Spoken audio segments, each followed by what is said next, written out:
Hello guys, welcome to our YouTube channel, and today we are going to learn how to see your Facebook password even if you forgot. So if you want to see your Facebook password, what you have to do is first of all open up a browser.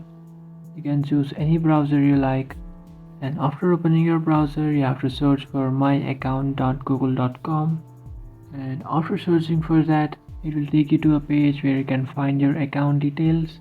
You just have to tap on security, and after tapping on security you have to scroll all the way down, and here you can find password manager. Just tap on that, and now you have to search for Facebook, and here you can find your Facebook. After searching for Facebook it will ask you to enter your phone password. You just have to tap on continue, and you can enter your password, or you can also enter fingerprint of your device.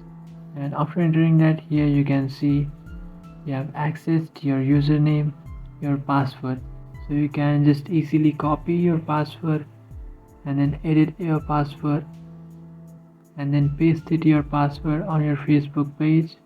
And after doing that, here you can see your password. To see your password you have to tap on the eye icon, and now you can see your password over here. So this is how you can see your Facebook password even if you forgot it. If you think this video was helpful, don't forget to like and subscribe to our channel. If you have any doubts, feel free to comment below. Thanks for watching.